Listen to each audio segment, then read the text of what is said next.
The David Pakman Show at davidpakman.com. Hello everyone, producer Pat here today, and we're going to start things off by talking about the border wall, which is unfortunately a conversation that we've had to have ever since Trump entered the world of politics a few years back. So over time, I've heard many different arguments against building the wall from the left. Those include that it's immoral or that it's just a waste of money. And you know what, I'm somewhat sympathetic to those arguments, but I think that the best arguments against the wall are, one, that it's just totally not feasible. It's not feasible to construct an entire wall across the border when you're dealing with these natural barriers, when you're dealing with private property. Like, that's just not going to happen. Also, I think the best argument against building the wall is that people are resilient. They find a way. People are determined, especially when you're dealing with people who are coming from these very desperate situations. If their home country is in turmoil, or if they're, facing a drug war back home, they're going to do what they need to do to get into the country. So those are the arguments that I try to make. And a new viral video just came out recently, and it shows how easily penetrated Donald Trump's wall is. So in the video, 3 men are seen using a ladder to scale the wall, and then one holds on to the ladder while the other 2 climb. And then afterwards, 2 of the men are able to slide down the railing that makes up the Trump wall. So keep in mind, this is the newly constructed portion of the wall that was, a result of the government shutdown fiasco that happened last year after Congress wouldn't give Trump the money to pay for his wall. He diverted military money and disaster relief effort money to pay for this. And look how easily penetrated Trump's new border wall is.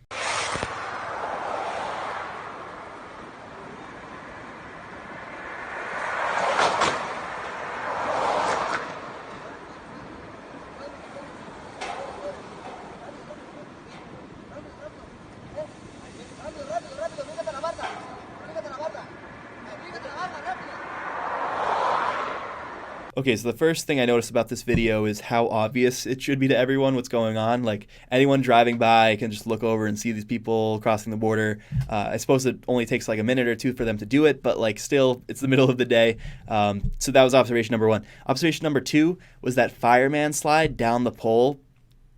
I mean, that says it all, right? Like, this wall was supposed to be impenetrable. We all had to pay for this thing, and it's just easily breached once you get to the top of it. You just have to slide down like that guy did. And remember, this isn't the initial design that Trump wanted for his border wall. Back on the campaign trail, I think he wanted it to be like steel and rebar, or like concrete or brick or whatever it was going to be. It was going to be one solid piece. But then he settled on this steel slat design. One, I think because it was more politically viable for him to do that, but also because the U.S. Customs and Border Patrol preferred that construction method, because that makes the wall transparent and they can see people across the border before they come in or whatever. But this is clearly the downside to it, that you can just slide down the pole once you get to the top of it. But on the other hand, I think even if you had a concrete wall or a brick wall or steel wall or whatever, you would be able to penetrate it just as easily, because as long as you have a ladder that gets you to the top of it, you can take a rope and get back down on the other side. And Trump, for the longest time, didn't realize that there was that flaw in this construction, that this wall would never be completely impenetrable, because you'd always be able to do that. You just have to get a ladder tall enough, and then you can get down. And then I remember seeing on a campaign trail, him give this one rally, this one speech where he seems to realize the flaw in his plan, that you can just use a rope to get down. And I love this moment from the trail in 2016. So you take precast plank, it comes 30 feet long, 40 feet long, 50 feet long. There's no ladder going over that. If they ever get up there, they're in trouble, because there's no way to get down. Maybe a rope. Now, this is not the first time that Trump's wall has shown vulnerability. There's a saw that you can buy for about $100, maybe less, that can cut through Trump's steel slats. And when Trump was asked about that, he actually just gave this appeal to futility argument. He said, you can cut through anything, which is just totally hilarious, because he's conceding without even realizing it. Yeah, that's the point that we're making, that no matter how you build this thing, people are going to find a way around it or through it or over it or whatever. He doesn't seem to realize that, though. He's going to keep doubling down and tripling down with this stupid wall, and I'm sure it'll be a talking point for 2020. So I have another death penalty story for you today, because this is the United States, and that's just what we do here. So Lee Hall was convicted of killing his ex-girlfriend nearly 3 decades ago, and he was executed by the state of Tennessee on Thursday night. Now, why am I telling you about this? Why does this one stand out? Was this one botched? Was he actually innocent?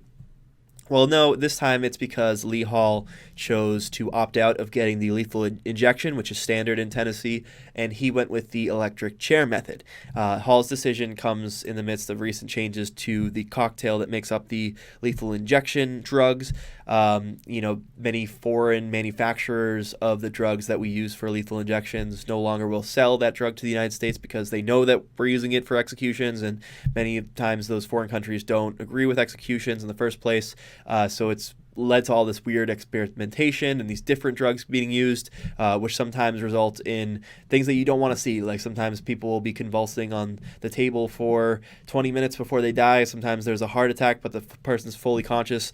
There's been many examples of these botched executions taking place, and Lee Hall, I think, looking at all of that, wanted to go with the electric chair method instead of the lethal injection method. I'm sure there are problems with the electrocution method too. It does seem a little bit more grotesque, but all in all, with all things considered, Lee Hall chose the chair instead. And this has to be cruel and unusual punishment, right? I mean, like, it's one thing just to make an inmate choose his method of death. Like, you have these many options, and you get to choose how we're going to kill you. I mean, I think that's just a very strange predicament to be in the first place. But also, it's just very strange that this person realizes that the standard method for execution is possibly going to be more torturous than anything else that we can possibly come up with. And so he has to go with this other option. I mean, very, very strange stuff. And, I don't spend too much time like putting myself into the shoes of serial killers and trying to feel sympathetic for them, because I know that there are other people I can spend my sympathy on aside from these people, but still no one should have to go through this, I don't think. And if anything, not having the death penalty at all would cause it so that we would have less sympathy for these people, because when we hear about these botched executions or any of these weird number of things that go on, you do naturally as a human feel some sort of sympathy for these people. And if we just got rid of the death penalty, I don't think we'd have to deal with that. And also, I think over time we've made these executions less and less grotesque, causing less and less pain, less and less torture. That's all well and good, but like we still haven't been able to come up with like the perfect execution method that satisfies everyone and appeals to our tastes when it comes to this sort of thing. We thought that lethal injection was the way to do it, but it turns out that it's not. It turns out there are many flaws with that.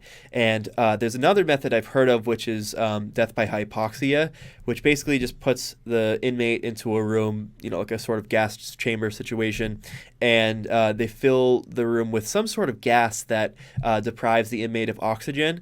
So they're slowly suffocating, but I guess it's not in any painful way. Like apparently they feel like some sort of actual like euphoric, peaceful state before they pass away. So that's all well and good, right? I mean, we've found the perfect way to do this, to carry out executions. This is definitely the most humane way to do this. Well, it turns out that it's not all that humane either, because you actually have to have the inmate participate in his own death for it to work. Because breathing, at least for like the first minute or two, is a voluntary movement, a voluntary action that we do with our bodies. And so you can hold your breath for quite a little while. And in that time, the argument is that that person's going to be suffering. So there's really just no perfect way to do this. And I think it's important to talk about these stories because, for one, the death penalty is still more favorable than not here in the United States, so we have to turn the tide on that. And I also think that there are a lot of people who claim that they support the death penalty, but in actuality don't. Like, there are a lot of people who say, I support the death penalty, but only if we make sure 100% that everyone put to death actually committed their crime. They were actually guilty. There are also people who say that I support the death penalty, but we have to make sure that it's administered humanely and that people aren't suffering when the state kills them. We'll never be able to guarantee those things. I mean, sure, maybe we can get more accurate over time with like DNA evidence and, maybe our drugs that we come up with for doing things like lethal injections, like maybe that can improve. But at the end of the day, like we're still human beings. We still make mistakes. People are still going to be innocently killed or have to suffer through these executions. And we'll just never be able to get to a place where we can 100% of the time guarantee that things are going to go smoothly. We're just not capable of that. And given that we're not capable of that, it makes more sense to have a person person who was mistakenly convicted still alive, right? Still, in prison, which is not an ideal situation, but at least they're not dead if you later find out that they didn't do it and you want to exonerate them.